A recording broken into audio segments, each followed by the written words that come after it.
What's going on, everybody, and welcome back to Comic Breakdown. In this video, we are jumping back into Deathstroke Incorporated with issue number 13. We are continuing our year one of Deathstroke. Deathstroke went out on his first contract to take out the doctor that experimented on him. But this mission went horribly wrong. It went so wrong that it landed him in the morgue. After dealing with the likes of Green Arrow, taking down many federal agents, he failed 10 stories. And so, of course, everyone is going to presume that the man is dead, having no pulse, having no life function by any means. But they have no idea what Slade Wilson is truly capable of. Now, make sure you guys are subscribed to the channel, make sure that you like this video, and with that being said, let's dive into this breakdown. Alright gang, so as we dive into this issue, we are picking up at the morgue. Slade Wilson waking up. He wakes up to somebody literally cutting him open, doing an autopsy, grabbing hold of that scalpel and asking where he is. This man truly thought that Slade Wilson was dead when they brought him in here with all the others. There was no sign that this man was alive. The medical examiner is in absolute shock, but Deathstroke is able to get the answers that he needs. And if there was any question on how far he can push his healing factor, that has been answered today, because he should be dead. Following those 10 stories, any regular person would have met their demise. Asking where his clothes and weapons are, the medical examiner lets him know that the police took them to evidence, that they just left. That is when Addie is starting to call Wintergreen, because Slade Wilson was supposed to be going on a hunting trip. She hasn't heard from her husband, just recently finding out that she is pregnant with yet another child. Slade has yet to hear this information. We can see how much trauma and turmoil Slade is putting her through, and Wintergreen is unable to answer the phone. He knows what has happened to Slade, or at least he believes he knows what has happened. He saw his body fall. He cannot bring himself to call her and let her know that Slade is not coming home. But he is alive and well. In fact, he is currently hijacking a vehicle, commandeering this car so that he can catch up with the police officers. He knows that he needs to get this armor back.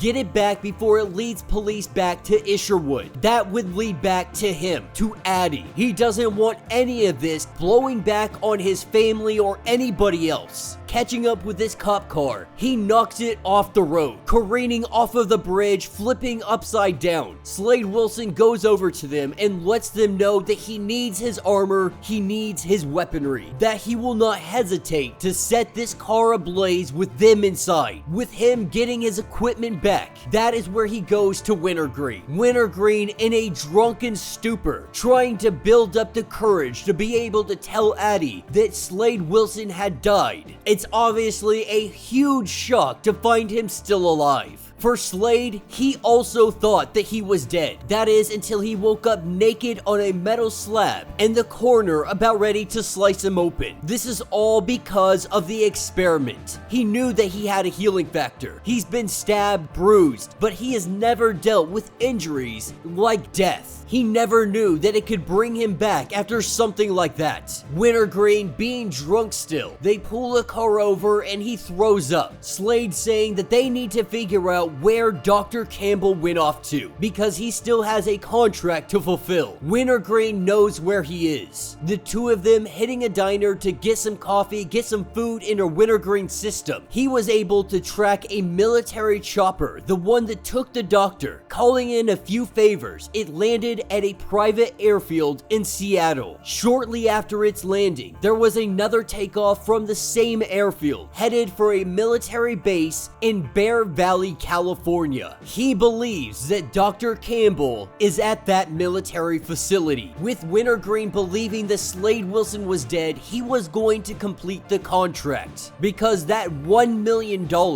it would have set Addie and the kid up for years. At this point, they don't know that she is pregnant with yet another child. Wintergreen had felt responsible. He felt like getting that $1 million may be the one way to kind of pay it back. Not in full, but at least it would be something. And so with them getting ready to head out, Slade Wilson a little upset with Isherwood because this suit that he has, it can take bullets, but Green Arrow's arrows, they cut right through it. He's upset because it did so. In Isherwood's defense, they didn't anticipate being hit with arrows. This was meant for modern combat, not for weaponry that hasn't been used on the battlefield for like 200 years, with extreme rare exceptions. But before they get in the car, Wintergreen tells him that you need to call your wife. She has been blowing up my phone every couple of minutes. This is not something that we can set to the side. You need to call her and you need to do it now. Going over to a payphone, that is when he makes the call. He makes an excuse, saying that they ended up in Oregon because they'd rather hunt bear and mountain lion, with Slade being upset that he even has to make this call, wondering if this is just her trying to check in on him. She lets him know that she is pregnant. The only thing Slade says is okay, hanging up the phone after saying that he has to go. He smashes that phone and they take off. They head to Bear Valley, California. Seeing this military facility, this place is a freaking fortress. No way to tell where Dr. Campbell is being held, not knowing how many men are on the ground. After Seattle and the trail of dead agents, they can assume that there is going to be a small army inside. This is a suicide mission, but Slade gave his word. He is going to complete this contract. On the cliffside, this is where they see him. Another team has come into play. This is Walsh's contingency plan. After the fiasco that happened in Seattle, everybody believes Slade Wilson to be dead. Wanting to make sure that Dr. Campbell was taken out, he sent in another team. And now that he is not dead, he is not going to let anybody poach this contract from him. Masking up and taking off. That is where this issue will end. So let me know what you guys think down in the comments. For me personally, I have been absolutely loving the Deathstroke Year One. It has been a lot of fun seeing him become the man that we know today. The one that is about to take on everybody in Dark Crisis. And Deathstroke's healing factor, it really is out of this world. This isn't the first time that we have seen it really used in this capacity where he dies and comes back to life. He has even been turned into a freaking zombie, and he has been able to heal from that. With DC versus vampires, we still see him very much alive and thriving. Deathstroke is one of those guys that when the world ends, he is like a pariah that remains. And now Deathstroke is pissed. He is mad not only because he's found out he has another kid, which means he is only going to fail more as a father, something that he is very self-aware of. He knows that he is not a family man. He knows that he is nothing more than a weapon of war, that is where he feels alive. That is where he thrives. Hearing that he has another child on the way, it only complicates things on a much grander scale. And now, there's another team that is trying to take his very first contract. Obviously, he's not gonna let this play. And so we are going to see him moving with a tenacity, with a ferociousness that Deathstroke is so well known for.